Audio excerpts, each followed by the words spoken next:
ሻፉ ወይና ሳጠይቅሽ አረቅ መጥል ችግር የለውም አታስቢ። ልጅ እዚህ የለም እንዴ? ቤኪ እኮ እዚህ አልመጣም። ምን ነው ማዘር? አይ እቤት ሳጣው እዚህ ያለ መስሎኝ ነበር። አይ እዚህ የለም። ቆይ ወዴት አባቱ ሄዶ ነው? አነሳም እኮ ተይው በቃ ሲመቼ ይደውላል። አታስጨንቂ እሺ በቃ እኔ ወጣ ብዬ ልፈልገው። ቆይ ግን በጤናው ነው ልጁ? አላበዛው እንዴ? መቼ መጣሽና ነው የምትሄጂው? ሰው ልንጠይቅ እንጂ ካፌ እኮ አይደለም የመጣ ነው። አራዳሊ አራዳ ልጅ ናት። አትቀየመኝም አላል? አዎ ከመጥል ችግር የለውም መሄድ ትችያለሽ። ስለመጣሽ ደግሞ በጣም ደስ ብሎኛል። በቃ እናንተ ፏበሉሽ። ቻው። አይሆንላትም እኮ ትንሽ መቀበጥ እኮ አልችልበት። ታያት ሄድ ማዘሯ። አንቺ እኮ ዝም ብለሽ ነው የምትጨነቂው እንጂ እኔ በጣም ደህና ነኝ። ደህና መሆንሽን እርግጠኛ አይደለሁ። አታስቢ ማዘሯ፣ እኔ አሁን በጣም ደህና ነኝ። ደግሞ ከዚህ በላይም ደህና ለመሆን እየሞከርኩ ነው። በርቺ ልጄ፣ ፈጣሪ ካንቺ ጋር ይሁን። አሜን ማዘሯ፣ አመሰግናለሁ።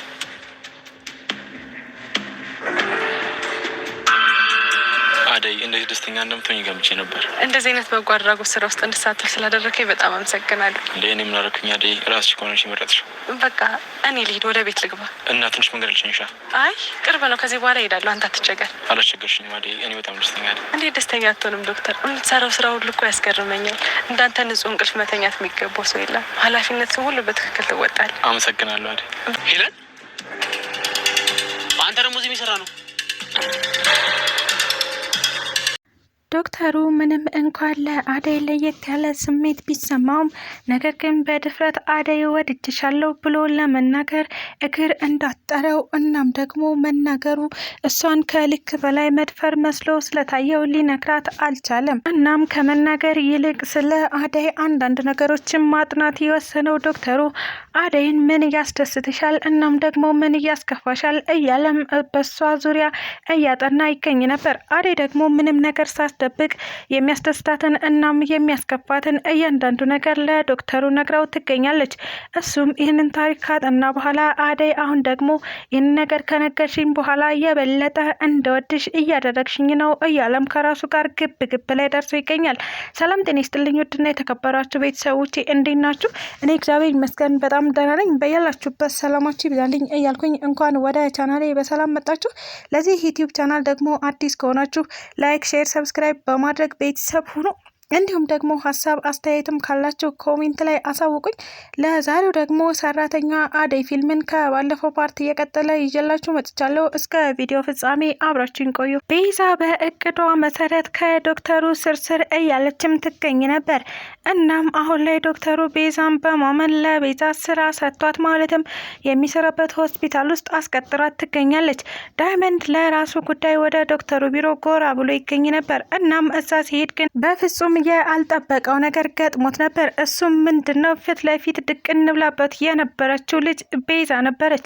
እናም አንቺ ደግሞ እዚህ ምን ትሰሪያለሽ ወይስ እየተከታተልሽ ነው ሲልም ቤዛም በጥያቄ አፋጧት ይገኝ ነበረ። ቤዛም በጣም በመሰቀቅ አይ ዳይመንድ አታዋርደኝ እባክህ፣ እኔ እናንተ አንተዋወቅም፣ እዚህ ስራ ጀምሬያለሁ። ዶክተሩ ደግሞ ስሜን በመጥፎ እንዲያነሳብኝ አልፈልግም፣ ስለዚህ እባክህ አታዋርደኝ ስትልም ተማጽናው ትገኝ ነበረ።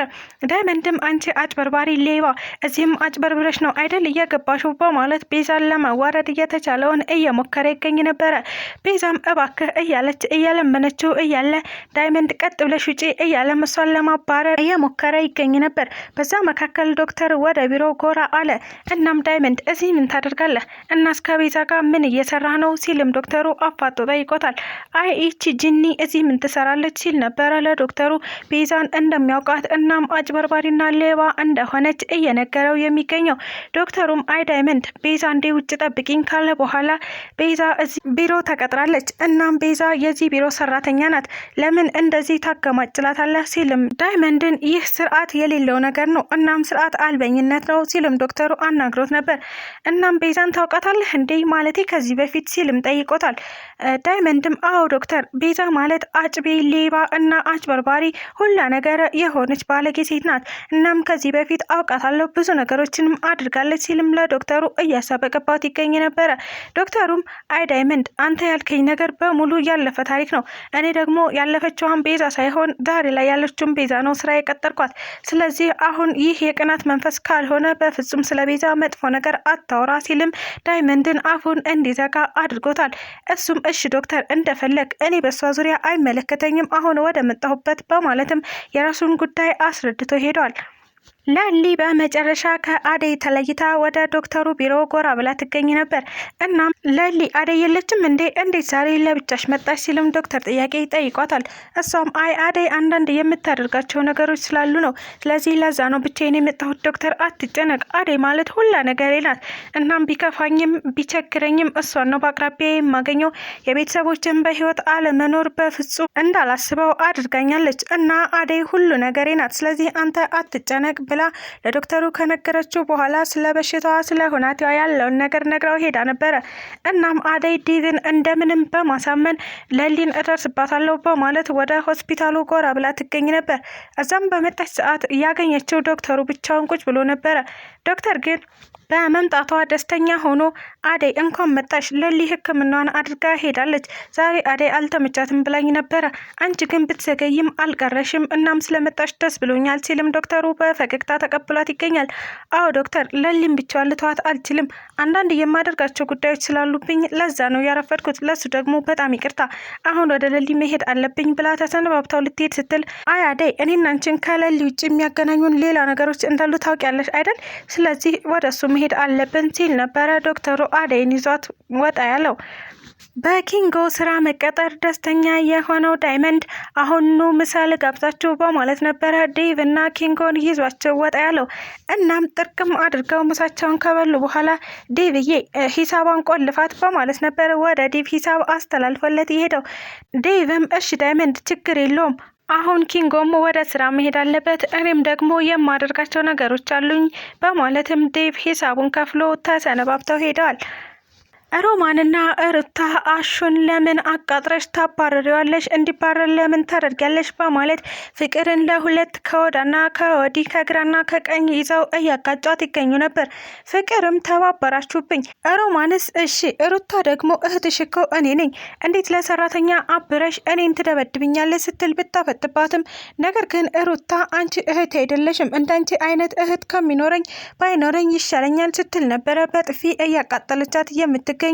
የአሹን መባረር ያልፈለጉት ሩታና ሮማን በስከ መጨረሻ እትይ ይቅርታ አድርጋለት አሹ ወደ ስራው እንደቀጠለ አይተዋል። እናም በዚህ ነገር ደስተኛ ሆነዋል። ልትባረር ነው ብለን በጣም ደብሮን ነበር፣ እናም በጣም ተጨንቀን ነበረ። አሹዬ ስላልተባረርክ በጣም ደስ ብሎኛል ሲሉም ሁለቱም በደስታ ጨቤ ረግጠው ይገኛሉ። ዳኒ እንደለመደው ፍቅርን ለማግኘት ወደነ ዴቭ ቤት ጎራ ብሎ ይገኝ ነበረ። እዛም በር ሲያንኳኳ አሹ ነበር በር የከፈተለት። እናም አሹ እኔ ነኝ ያለ ዱላውን በመያዝ አጅሬው አንተ ነህ እንዴ? ደግሞ አሁን ምን ቀርቶ መጣህ?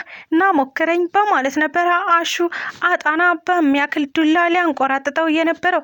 ዳኒም አንተ ልጅ ፋራ ነህ እንዴ? ፍቅርን ፈልጌ ነው የመጣሁት፣ ሂድ ጥራልኝ ብሎ ቢልከውም ነገር ግን አሹ አሁኑኑ አይንህን ሳላጠፋው ከዚህ ግድም እራቅ፣ እኔን እኮ ልታስባረረኝ ነበር፣ አሁን ደግሞ ከልጅቷ ምን ፈልገህ ነው በማለት ነበረ ዳኒን በዱላ ብሎ አባሮት የነበረው። ቤት ውስጥ የተቆለፈባት ፍቅርም አሁኑኑ ከዚህ ቤት አስወጪኝ እማዬ፣ እኔ እዚህ መሆን አልፈልግም እያለችም በጭኋት እናቷን እየተማጸነች ትገኛለች።